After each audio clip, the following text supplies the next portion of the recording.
안녕하세요. 2022년 수능 완성 한국지리 제16강 지역의 의미와 북한 지역 문제 해설입니다. 1번 지도는 어느 지역을 서로 다른 기준으로 구분한 것이다.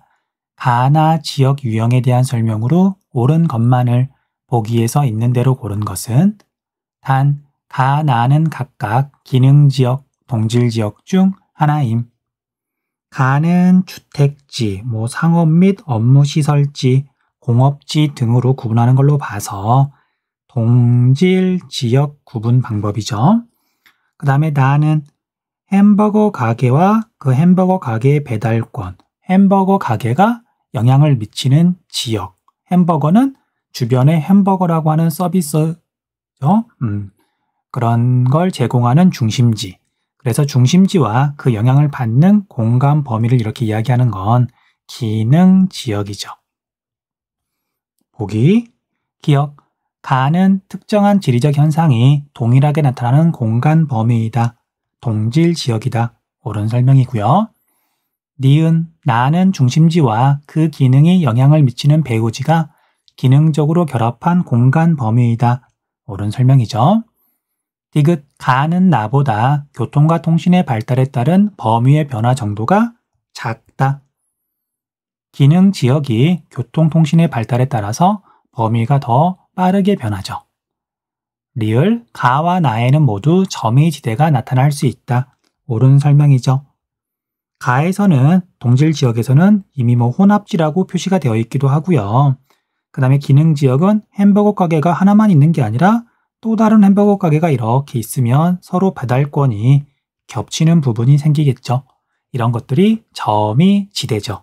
정답은 4번. 2번. 지도는 우리나라의 전통적 지역 구분을 나타낸 것이다. 가, 마에 대한 설명으로 옳은 것은 가는 천령관의 북쪽 관북 지방, 나는 천령관의 서쪽 관서 지방, 다는 호서 지방인데요. 의림지라고 하는 여기 제천의 의림지라고 하는 호수의 서쪽이라는 뜻이에요.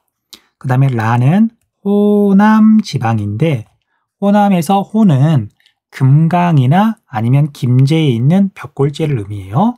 금강 하구는 충청북 남도하고 전라북도 경계쯤 되고요. 하류 부분이 그 다음에 김제는 여기쯤에 있으니까 그 남쪽이 호남 지방이다. 그 다음에 마는 영남 지방이죠. 문경에 있는 세제, 그러니까 세제의 남쪽. 그래서 영남 지방, 조령의 남쪽, 세제를 한자로 조령이라고 부르거든요. 1번, 가는 관동 지방으로 철렁관의 동쪽이라는 뜻이다. 아니죠. 관북 지방이죠. 2번, 나는 관서 지방으로 우리나라에서 가장 높은 산이 위치한다. 이 부분이 잘못됐죠. 우리나라에서 가장 높은 산 백두산은 여기쯤에 있죠. 3번, 다는 호서 지방으로 대지역 구분에서 남부 지방에 위치한다. 충청권은 중부 지방에 해당하죠. 잘못된 설명이에요. 전라도하고 경상도하고 호남 지방하고 영남 지방이 물론 제주도를 포함해서 여기가 남부 지방, 그 다음에 호서 지방, 수도권, 강원권 여기가 이렇게 해서 중부 지방, 그리고 북한 지역이 북부 지방이에요. 4번, 라는 호남 지방으로 의림지가 아니라 김제에 있는 벽골제의 남쪽이라는 의미이다. 또는 금강의 남쪽이라는 의미이다. 5번, 마는 영남 지방으로 5개의 광역자치단체를 포함한다. 경상북도, 경상남도, 부산, 광역, 울산 이렇게 5개가 맞네요. 정답은 5번. 3번, 지도에 표시된 가다의 지형 단면을 보기에서 고른 것은 북한 지역의 지형에 대해서 물어보고 있는데요. 가나 다가 이렇게 지나는 지점에서 큰 지형이라 그래야 되나요? 그걸 살펴보면 다가 지나는 곳, 이 지역은 너무 크게 그렸지만 어쨌든 개마고원이 있고요. 해발 고도가 굉장히 높고 대체로 평탄하겠죠. 그 다음에 북한 같은 경우에는 거의 가운데 지점을 낭림산맥이 지나가요. 낭림산맥이 지나가고요. 그 다음에 그 외에 딱히 참고해야 될 만한 것들은 뭐 없는 것 같아요. 없는 것 같다기보다는 굳이 하나를 더 말하자면 북한은 이렇게 해서 또 함경산맥이 지나가죠. 함경산맥은 경동 지형이어서 동해안 쪽은 급경사, 개마고원 쪽은 당연히 완경사. 뭐 이 정도쯤 되면 뭐 자세히 살펴보면 정답을 아마 구분할 수 있을 것 같아요. 자, 먼저 기역을 보면 해발 고도가 1500m를 넘진 않고요. 그 다음에 시작 지점은 해발 고도가 500m밖에 안 되네요. 밖이란다. 500m 정도가 되고 B 지점까지 가는 데 있어서 높이 변화가 굉장히 심해요. 뭐 이건 왜 그런지는 뭐 조금 이따 설명하기로 하고요. 그 다음에 니은은 가운데 부분이 해발 고도가 되게 높고요. 어떤 산맥이라는 걸 알 수가 있죠. 그 다음에 좌우로는 상대적으로 해발 고도가 낮죠. 그래서 니은은 제일 판단하기 쉽겠네요. 가가 니은이 되겠네요. 그 다음에 디귿은 시작 지점 A 지점의 해발 고도가 높고요. 그 다음에 점차 낮아지다가 해발 고도가 1000m 정도 되는 비교적 평탄한 곳이 나타나고 급경사를 지나서 B 지점에 도착하네요. 자, 그래서 디귿이 다라는 걸 짐작할 수가 있어요. 이 부분이 개마고원이 되겠죠. 그리고 기역은 이제 나가 되는데 여기가 이렇게 울퉁불퉁 해발고도 변화가 심한 이유는 낭림산맥이라고 하는 1차 산맥이 이렇게 있고요. 그 다음에 가로 방향으로 이제 2차 산맥들이 뻗어 있잖아요. 그 영향으로 기복 변화가 심하다. 자, 그래서 가는 니은, 나는 기역, 다는 디귿. 그래서 정답이 3번이네요. 4번, 그래프의 가, 다에 해당하는 지역을 지도의 A, D에서 고른 것은? 지도에 A, B, C, D가 있는데 그 중에 세 지역을 고르는 거네요. 자, 다를 보니까요. 다는 기온의 연교차가 가, 나보다 좀 작고요. 그런데 연 강수량이 1600mm 가까이 되죠. 자, 북한 지역에서 연 강수량이 이만큼쯤 된다. 사실 태백산맥의 동쪽 지역 여기밖에 없어요. 자, 그래서 다는 D가 되겠네요. 다는 D, 1번 아니면 5번이 정답이고요. 그 다음에 가는 강수량이 500mm보다는 조금 더 많은 것 같은데 이 정도면 우리나라, 물론 북한을 포함하는 개념이죠. 우리나라에서 강수량이 가장 적은 편이에요. 그런데 가는 최나널 평균 기온이 18도씨가 되지 않아요. 자, 18도씨면 우리나라 대관령이 20도가 조금 안 되거든요. 대관령보다도 최나널 평균 기온이 낮은 거잖아요. 참고로 최나널 보통은 8월이죠. 8월 평균 기온은 이제 우리나라가 지역에 따라 차이가 별로 크지 않잖아요. 그래서 최나널 평균 기온이 18도씨가 안 된다. 설령 북한 지역이라 하더라도 해발 고도가 높은 곳이에요. 그래서 우리나라에서 연 강수량이 가장 적은 곳은 관북 이렇게 해안 지방인데 B도 당연히 거기에 가까워서 개마고원 일대에서 당연히 강수량은 적어요. 그런데 해발 고도를 보면 A가 이제 청진이라고 하는 도시인데 여기는 항구 도시니까 해발 고도가 0에 가깝겠죠. 그래서 가는 해발 고도가 높은 B에 해당해요. 그래서 정답이 5번. 그 다음 나는 연 강수량이 1000mm쯤 되는데 C는 청천강 중상류 지역 북한에서는 다우지에 해당한다. 정답은 5번이네요. 5번, 그래프는 남북한의 농업에 관한 것이다. 이에 대한 설명으로 옳은 것은 가, 나는 각각 남한과 북한 중 하나이며 기역, 니은은 각각 논밭 중 하나임. 자, 이건 추론해서 풀긴 좀 어렵고요. 이미 알고 있어야만 정답을 명확하게 찾을 수가 있어요. 자, 우리나라는 북한을 포함해서 논하고 밭 가운데 밭이 더 많아요. 그 이유는 우리나라가 70% 정도가 산지다 보니까 경사가 평평한 곳, 경사가 완만한 곳, 그런 곳이 상대적으로 드물죠. 평야 지역이 그렇게 넓지 않아요. 물론 악착같이 논농사를 지으려고 하지만 일단 평야가 조금 부족하고요.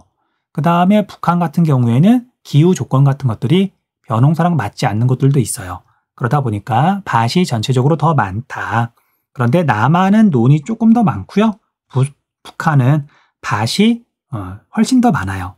그걸 보고서 기역이 논이고요. 니은이 밭이고요. 그 다음에 가가 북한이고요.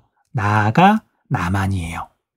뭐 이건 혹시 잘 몰랐다면 이번 기회에 정리 좀 해놓으세요. 북한은 밭이 3분의 2 정도다. 논이 3분의 1 정도다. 남한은 반반쯤 된다. 그렇게 기억해두면 될 것 같아요. 그 다음 북한의 식량 작물별 생산 비율을 보면요. 제일 많은 거, 그렇다고 해서 뭐 비보다 독보적으로 많다, 훨씬 더 많다 그런 건 아니긴 하지만 제일 많은 건 그래도 쌀이에요. 그리고 남한에서는 옥수수가 거의 존재감이 없는데 북한에서는 굉장히 중요한 식량 작물이죠. 아니, 옥수수가 무슨 식량 작물이냐고요? 자, 우리 세계지리 공부하는 친구들은 알겠지만 세계 3대 식량 작물이 쌀, 밀, 옥수수죠.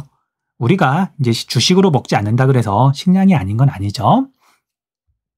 자, 1번 가는 밭보다 논의 비율이 높다. 북한은 밭이 더 많다.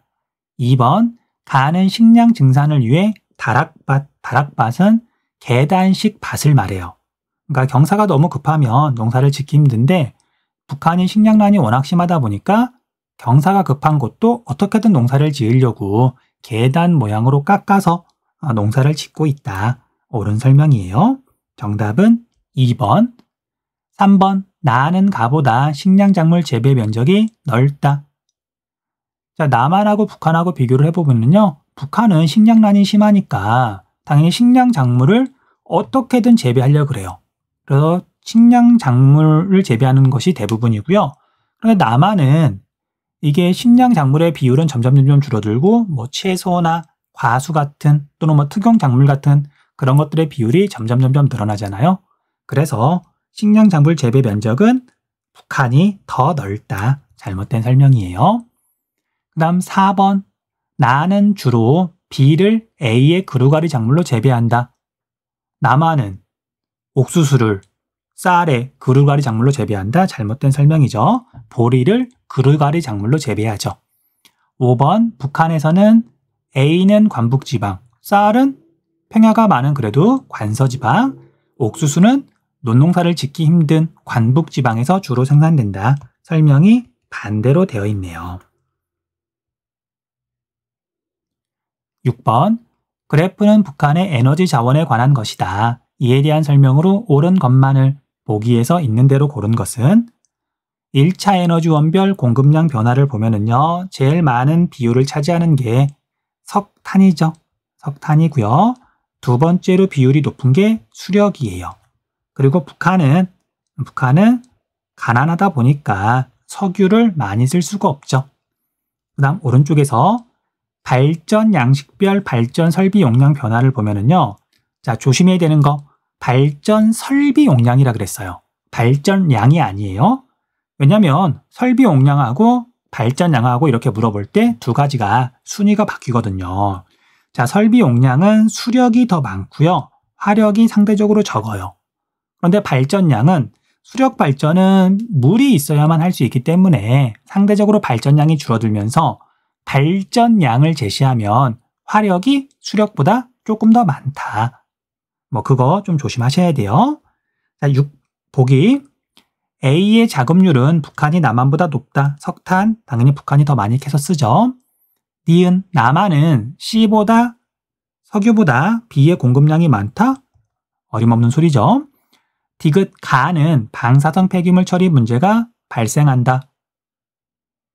수력이 방사능 아무 상관없고요. 리을 나는 가보다 발전 과정에서 대기오염 물질 배출량이 많다. 옳은 설명이죠. 정답은 기역 리을 2번이네요.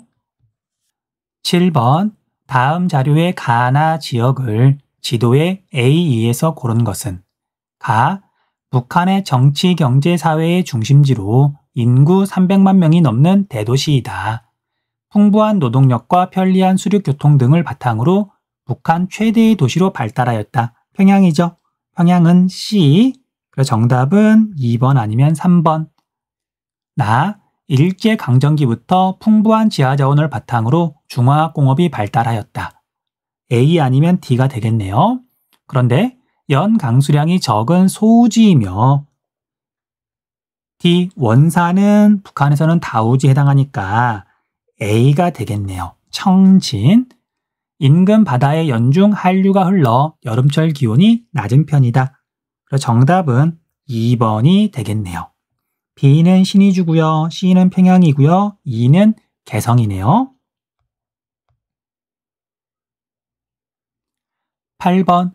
그래프는 남북한의 산업 구조를 나타낸 것이다. 이에 대한 설명으로 옳지 않은 것은 단, 가, 나는 각각 남한, 북한 중 하나이며 A, C는 각각 광공업, 농림업, 서비스업 중 하나임. 자, 가, 나 구분하는 건 너무 쉽죠? 단위가 다르잖아요. 가는 남한이고요. 그 다음에 나는 북한이죠. 그리고 농립업, 광공업, 서비스업 구분하는 건 남한은 비율이 굉장히 낮은 A가 농림업인데 그냥 1차 산업이라고 적을게요. 1차라고만 적을게요. 그 다음 B는 2차 산업 광공업이 될 것이고 자, C가 서비스업 3차 산업이 되겠죠. 자, 북한은 남한하고 비교하면 1차 산업의 비율이 상대적으로 훨씬 높고요. 그 다음에 2차 산업의 비중도 높네요. 비율도 높네요. 그 다음에 3차 산업 서비스업의 비율은 훨씬 낮은 편이고요. 1번, 가는 산업 구조의 고도화가 진행되었다. 옳은 설명이죠. 우린 산업 구조의 고도화는 1차 산업 중심이었다가 3차 산업 중심으로 바뀌는 걸 산업 구조의 고도화라고 불러요. 숫자가 점점 높아졌잖아요. 2번, 나는 북한은 경공업보다 중화공업의 비중이 높다. 옳은 설명이죠. 3번, 북한은 1990년대부터 탈공업화가 진행되고 있다. 이건 잘못된 설명이에요. 자, 이게 2차 산업인데 전체적인 비율을 봤더니 살짝 줄어들다가 늘었다가 지금도 비율이 굉장히 높은 편이죠. 그래서 북한은 탈공업화가 여전히 당연히 안 되고 있다. 참고로 탈공업화는요, 2차 산업의 비율이 점점 감소하는 현상이에요. 그런데 우리나라는 현재 2019년 현재 탈공업화가 진행되고 있을까요? 자, 여기서 조심해야 되는 건 기준이에요. 자, 여러분들 2차 산업 출하액 또는 총생산은 시간이 갈수록 당연히 대체로 증가해요. 왜냐하면 기계와 자동화가 되면서 사람이 별로 없어도 계속해서 공장에서 물건을 만들어내거든요. 그래서 탈공업화의 기준은 종사자 수를 기준으로 해요. 종사자 수를. 그래서 2차 산업의 비율이 증가한다. 공업화 시기예요. 그러다가 어느 시점을 지나면 2차 산업의 비율, 종사자 수를 기준으로 해서 감소하기 시작해요. 하지만 2차 산업의 총 생산액은 계속 증가한다. 좀 조심하셔야 돼요. 사실 고등학교 과정에서 이걸 구분하라고 내진 않겠지만 여기에서 탈공업화라는 말이 나왔으니까 그냥 설명 한번 해봤어요. 4번 1991년 농립어업 생산액은 남한이 북한보다 많다. 옳은 설명이죠. 자, 91년도 1차 산업의 비율은 남한하고 북한하고 4배? 좀 차이가 날까요? 하지만 총 생산액, 그러니까 국내 총 생산이 아예 비교할 수 없을 정도로 남한이 많다 보니까 1차 산업 생산액도 남한이 북한보다 더 많아요. 5번, 남한과 북한의 국내 총 생산 격차는 점점 커지고 있다. 옳은 설명이죠. 9번, 그래프는 남북한의 연령층별 인구 구성비 변화를 나타낸 것이다. 이에 대한 설명으로 옳은 것은 단, 가, 나는 각각 남한과 북한 중 하나이며 A, B는 각각 노년층 인구 비율과 유소년층 인구 비율 중 하나임. 자, 그래프를 보면은요. 99년, 2009년, 2019년, 99년, 2009년, 2019년 가, 나가 어딘지 모르더라도 시간이 지날수록 A는 증가하고 있고요. B는 감소하고 있어요. 자, 그래서 A가 노년층 인구 비율이고요. B가 유소년층 인구 비율이에요. 그리고 북한하고 남한하고 비교를 하면 당연히 남한이 노년층 인구 비율이 더 높겠죠. 그래서 가가 남한이고요. 나가 북한이에요. 1번, 가는 2009년에 고령사회에 해당한다. 잘못된 설명. 고령사회는 노년층 인구 비율이 14%에서 20%일 때 고령사회라고 불러요. 그런데 2009년에 남한은 노년층 인구 비율이 10%를 조금 넘었네요. 여전히 고령화 사회. 그런데 2022년 현재에는 고령사회가 됐어요. 그리고 머지않아서 초고령사회가 될 거고요. 2번, 나는 1999년 유소년 부양비가 50을 넘는다. 북한의 1999년을 보면은요, 유소년층 인구 비율이 26점 얼마가 되고요. 노년층 인구 비율이 6쯤 되네요. 그러면 실제로 정확하게 계산할 필요는 없지만 간단하게 숫자만 좀 적어볼게요. 틀린 설명이거든요. 자, 전체 인구 가운데 유소년층 인구 비율은 27% 잡을게요. 26점 얼마니까. 그런데 청장년층 인구는 비율이 어떻게 되냐면요. 전체 인구가 100%면 여기서 유소년층 인구 비율을 빼고요. 그 다음 노년층 인구 비율을 뺀 거, 이게 청장년층 인구 비율이에요. 그리고 곱하기 100을 하면 이게 유소년층 부양비가 되겠죠. 이게 50을 당연히 안 넘죠. 빼기는 누구나 할 수 있을 테니까. 해보세요. 3번, 가는 나보다 2009년 노령화 지수가 낮다. 남한이 북한보다 2009년에 노령화 지수가 당연히 높죠. 이건 계산해 볼 필요도 없죠. 유소년층 인구 비율은 남한이 더 낮고 노년층 인구 비율은 더 높으니까 당연히 남한이 북한보다 노령화 지수가 더 높은 거죠. 그 다음 4번, 나는 가보다 2019년 총 인구가 많다. 남한이 인구가 더 많죠. 5번, 북한이 남한보다 2019년 총 부양비가 높다. 옳은 설명이죠. 총 부양비는 청장년층 인구 비율하고 반비례한다. 그런데 이 그래프에서 유소년층 인구 비율하고 노년층 인구 비율하고 지금 알려줬죠.